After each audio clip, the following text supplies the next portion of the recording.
The graphic equalizer. You know, when I was a kid, the EQ was a luxury item, especially when the little dollars I did have were better spent on adding to my CD collection. And let's face it, nobody really needs to have a dedicated EQ. Stereos produce sound just fine without them. But man, were they cool. Whenever I came across one at my local store, I would gaze at the controls and be mesmerized by the spectrum analyzer.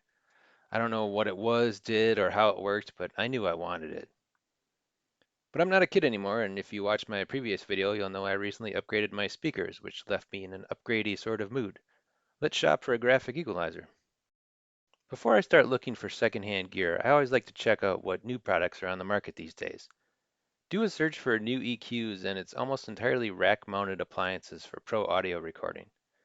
There are a few home audio models on Amazon, but they're either too expensive with no reviews or too cheap and I question the quality. This Rockville model seems to have cornered the market on Amazon, but I'm not in the mood to get blinded by blue LEDs, and the reviews don't fill me with confidence. I mean, they're selling it for 58 bucks, so it probably costs them what, 30 or $40 to make? No thanks. Graphic EQs peaked in the 80s and 90s, so that's what you'll mostly find in the used marketplace. And they can get pretty pricey. Do you know how hard it was to keep my mouse clicking finger away from the buy it now button for this beauty? Don't do it. Let's go to Goodwill. They typically have a decent EQ selection that fills one or two pages, and I've been looking for the past month or so. My main criteria is price. Anything over 50 bucks and I start feeling guilty. It must have a spectrum analyzer because awesome, and it must be aesthetically pleasing. Oh, and I suppose it should actually work. That's not guaranteed for Goodwill gear. I decided to take a chance on this Pyramid SEA 9700 with a bid of 15 bucks. Things were quiet for a few days before a few more bids started rolling in. My limit was $50, and at the last minute it sold for $71. Congratulations, H4. I hope you enjoy it, you miserable son of a bitch. Honestly, I was relieved since even 50 bucks felt a little pricey.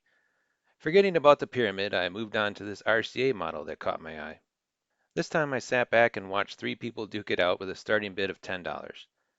2 days before the auction ended, I swooped in and lucked out with the highest bid of 36 bucks. Nice.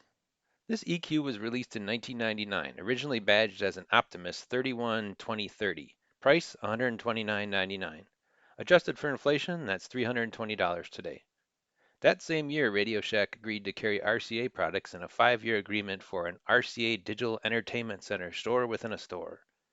Radio Shack dropped their in-house Realistic and Optimus brands and rebadged many of their existing products as RCA. The original owner of this Optimus, I mean RCA EQ-10, part number 315001, no doubt bought this bad boy from their local Radio Shack sometime in 2002. My new EQ features 10 bands for each left and right channel, allowing you to cut or boost up to 12 decibels for each frequency. There's a bypass switch, useful for comparing the processed versus unprocessed sound, and an image enhancer button. Apparently that electronically widens the sound stage to enhance stereo effect. We'll have to try that one out later. As expected, there are a few small dents, scratches, and blemishes, but the condition is pretty decent considering it's 23 years old. The inside is spotless. By the way, I love the color of this main board. I'm so used to seeing green circuit boards these days. Some discoloration on the bottom of the cover. I assume that's heat related. After a good cleaning, I plopped it on top of my receiver and it felt immediately wrong. Not only did it look off there, but my receiver pumps out a ton of heat. Not a great idea to block the vents, not to mention dumping all that heat into the EQ from below. I'd have to rearrange my components to get the EQ into its proper home in my cabinet. The depth of the EQ is way too short for my receiver to sit on top of, so it'll have to go underneath my tape deck. The tape deck fit just barely on top of the EQ, and I wasn't feeling great about dropping my heavy receiver on top of this wobbly stack. I think this calls for a little MacGyver action.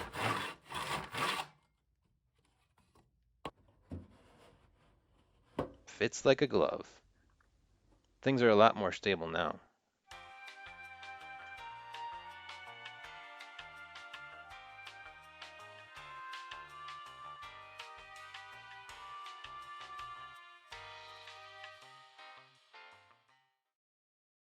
I wanted to connect both my CD player and Bluetooth receiver to this graphic equalizer. A handy feature of this model are the two sets of inputs, so I didn't need to buy a separate audio switcher to get everything connected. Setting up an EQ can be sort of confusing because they're very tape-centric. By that I mean the inputs, outputs, and a lot of the buttons are almost always labeled tape. Looking at the diagram in the owner's manual was enough to make my head spin, but my setup isn't complicated. My Bluetooth receiver is connected to tape 2 in, and my CD player is connected to tape 1 in. Main out from the EQ goes to the CD input to my receiver. To switch between the two sources, all I have to do is press the tape monitor button. Number 1 for Bluetooth, number 2 for CD.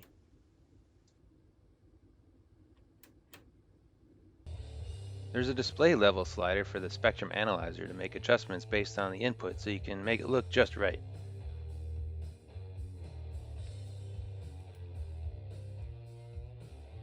And how about that image enhancer button? It activates a neat red light and does something. According to the owner's manual, the stereo image enhancer lets you adjust the perceived separation between the left and right channels so you can broaden the sound field. You can use this feature to compensate for improper speaker placement or simply to enhance the stereo effect. To me, it seems like it just makes it louder. You do have the option to adjust the enhancement level with this slider, but I don't see myself using this feature at all. Like I mentioned earlier, there's a bypass button which lets you hear the music with no equalization. A handy feature when you're trying to dial in just the right sound compared to the original. The EQ record and tape dubbing buttons don't apply to my setup, so I leave them be.